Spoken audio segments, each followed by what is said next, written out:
All right, update take number 2, and that's good because I was getting kind of rambly on my last one.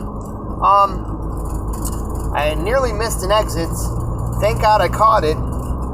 Had to stop my video, check my directions, so always make sure you got 100 miles to go before you start making a video. That's a good idea.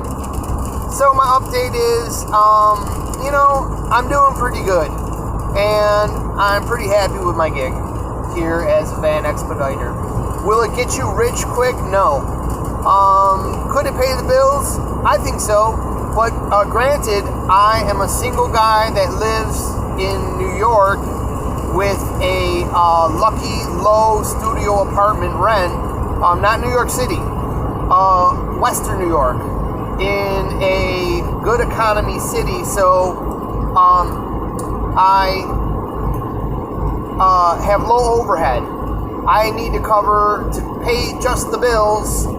I need to cover about $950 a month. That's extremely cheap compared to other parts in the country. I'm sure some people are surprised and laughing at that. Where I live, you don't make too much money, so that's a fair amount of bills. But here, I've gotten ahead on bills and hopefully can start saving some money. So that's good. Another update about my vacation. I know I may have been posting about kind of fretting that they missed my planned vacation time and got me off into Tennessee. Well, I made it back. I took a big Peterbilt engine from Mississippi into Windsor, Ontario, Canada, and said, hey, I'm going to deadhead home from Windsor, which was my best bet. So I paid the $50 in gas, and then the $50 to get back to Windsor. Actually, only Tillsonburg, which was only about 200 miles from home. And now I've got whatever freight they've given me, bringing it into Texas. So that was really good. What I'm really happy with about my dispatch is sometimes they can really hook you up with great loads.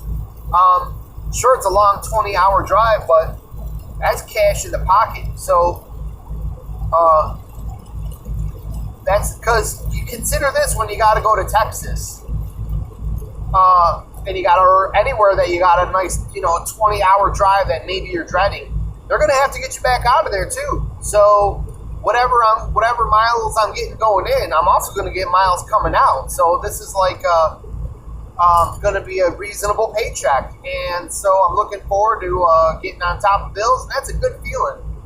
And once you get a feeling like that, then you're all right. Once you got enough money to stop for a taco if you want one, but I'm trying not to do that. I got my Hot Logics. Another great thing about me getting home, I was able to pick up my packages, which I had been waiting for. I fixed the mirror in the truck. Shh, don't tell anybody. We cracked up a mirror, ordered a new one, and got it fixed. Cheap, $30, in and out, which was super nice. Heated, all the same stuff as it was. And this one is, it's actually, I think they call that convex. Yeah, it's convex, so it's a wide angle mirror, so I got even a better view of the road than I used to have, so it's even better. Anyways, I got my Hot Logics, which is, if you don't know what a Hot Logic is, they sell something similar at the truck stops. I think it's called a Road Pro, but you zip it up and you plug it in and it heats up your food, so you get a warm meal for a change instead of just having a cold bologna sandwich, or which I don't eat, or relying on fast food, which I was eating too much. I've gained 20 pounds since I got this job, and that was a real bummer to me because I struggled to lose that 20 pounds in the years before I got this job, and I was pretty happy with the struggle it took to actually lose some weight. So we're going to try that again. I don't know how good that's going to work, because I think it's also a matter of sitting, mostly, not really. A lot of it with me has to do with my diet, but it's also the fact that the job is sitting down a lot. That is a drawback. I'm not overly happy about that aspect of the job, but it doesn't, nothing's saying that I have to do this, for 20 years.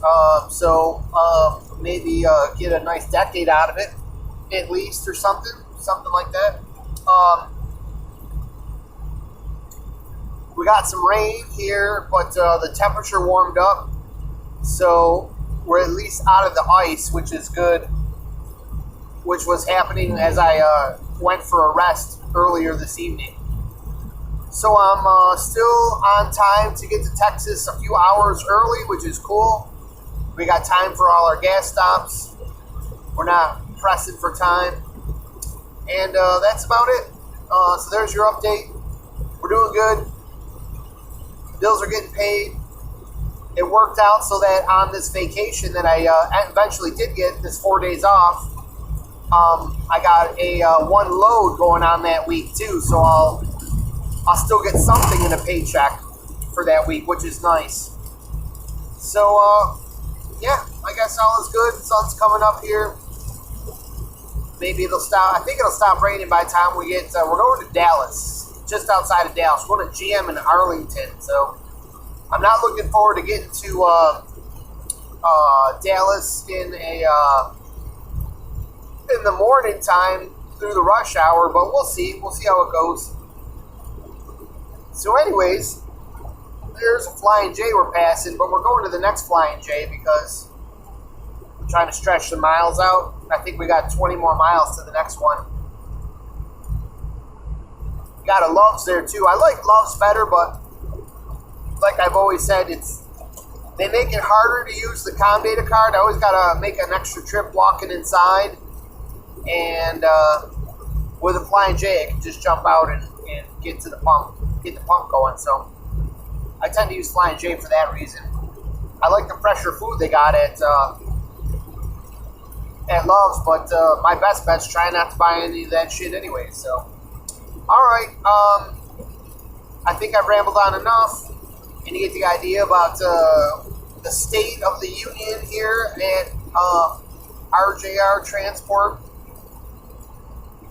in. And yeah, met a couple other drivers recently, and other receivers and shippers. Nice people. I met one guy from the company, and he was a real quiet guy. He didn't want to say nothing. That was a little weird. But I met a lot of other people who were real friendly, talkative people. That was really cool. Anyways, my final bummer is I hooked up my CB in the truck here, but I'm just surprised with the amount of trucks out here. You don't hear a lot of people talking on the CB anymore. And that's a bummer. I think I got to get a better antenna and a better CB anyway, so that could be part of the problem, but I can get people within a close range, and you don't get a lot of truckers talking. It's a bummer. Okay. We'll talk to you soon. Tell you more stories from the road, the good and the bad. But at least this update is pretty good. Feeling pretty positive. We're not getting rich. Van expediting is not a get-rich scheme. It's got some serious downsides, but it can also give you that peace of mind feeling. You know, driving 20 hours is no picnic. But if you don't like to be hounded by a boss, and you can get on with a good carrier, you get some, and you're a trustworthy person, you can get people who trust you and will leave you alone and let you do your thing. And I value that. That's big. That overcomes a few shortcomings, right? Like really bumpy roads. But a lot of the roads are freshly paved, like the one I'm on now, smooth as glass. So, yeah, that's the deal. We'll, I guess, talk to you soon. Hope you enjoyed the update. Let me know questions or comments so I get some things to actually talk about. And like and subscribe. I think I got some new subscribers recently, so hello. Thank you, subscribers, for subscribing. And, yeah, leave some questions or comments. Hit the notifications. And, you know, everything everybody says at the end of these videos. Enjoy. Have a good day.